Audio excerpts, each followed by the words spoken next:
C'est une étape importante pour consolider et pérenniser tout ce qui a été fait dans le secteur de la protection sociale. Voilà l'objet de l'atelier d'aujourd'hui. Ce jeudi 2 octobre, à l'hôtel Fleur de Lys des Almadies, a été le théâtre d'un atelier de partage de la loi d'orientation de la protection sociale, une étape importante dans la consolidation et la pérennisation des initiatives de protection sociale au Sénégal.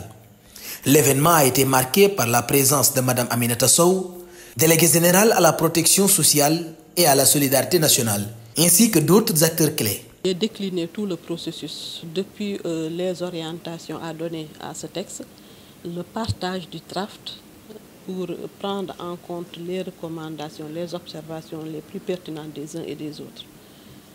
Et actuellement, c'est la dernière étape de partage avant la transmission du document à la tutelle. Aujourd'hui, nous arrivons à une étape où nous estimons que c'est une étape presque ultime, où nous pensons qu'au sortir de là et en entendant les propos du délégué général à la protection sociale, qui a reçu des instructions du chef de l'État pour demander à ce qu'on accélère l'élaboration et la finalisation de ce draft de projet de loi, nous espérons que nous sommes à la phase ultime. La protection sociale est au cœur de la vision de l'État, visant à soutenir les plus vulnérables et à garantir l'inclusion. Le gouvernement s'est engagé à renforcer la protection sociale avec des initiatives telles que les bourses de sécurité familiale et l'extension de la couverture maladie universelle. Parce que quand on parle de protection sociale, c'est vraiment la vision de tout État. Faire en sorte que les plus démunis, les plus défavorisés puissent être protégés, puissent bénéficier des retombées du développement économique et que personne ne soit laissé en rade au bord de la route. La protection sociale, c'est le cœur du travail d'un État. Et alors, à partir de ce moment, il est important que la société civile puisse être impliquée. La protection sociale a un coût, mais l'avantage que nous avons, c'est que le gouvernement a érigé la protection sociale en rang de priorité. C'est dans l'axe 2 du PSE. Donc forcément, les financements vont être trouvés.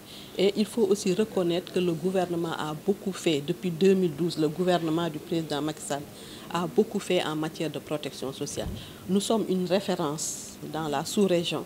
Le programme national de bourse de sécurité familiale qui a enrôlé plus de 315 000 ménages et qui est financé sur ressources internes. Donc ça, c'est quelque chose de très important que nous avons avec le gouvernement du président de la République, la couverture maladie universelle. Donc c'est une volonté forte du chef de l'État d'avoir un système de protection sociale. Le ministre de l'économie a confié au secteur de la protection sociale la responsabilité de mettre en œuvre la stratégie nationale avec un comité technique dédié pour surveiller les indicateurs. Des études et projections à l'horizon 2050 ont été réalisées pour guider les décisions et garantir une protection sociale durable. Nous avons réalisé une série d'études depuis de nombreuses années maintenant qui s'inscrivent dans ce cadre-là. Par exemple, une des études porte sur les projections sur la protection sociale à l'horizon 2050. Nous avons élaboré la stratégie, fait les projections financières et nous avons mis à disposition ces projections à la délégation et aux partenaires qui s'en inspireront pour prendre les décisions idoines. Il y a beaucoup de sectoriels qui mettent en place des filets sociaux, qui déroulent les filets sociaux. Mais nous avons la stratégie nationale de protection sociale que nous avons formulée, que nous suivons. Et le ministère de l'économie nous a donné, en tout cas, nous a confié cette responsabilité-là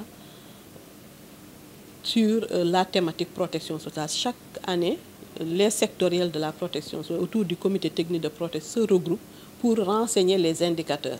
Donc avec ce travail-là, nous nous rendons compte que renforcer les cantines scolaires est essentiel pour garantir l'accès à l'éducation et améliorer les performances des élèves, en particulier ceux issus des milieux défavorisés.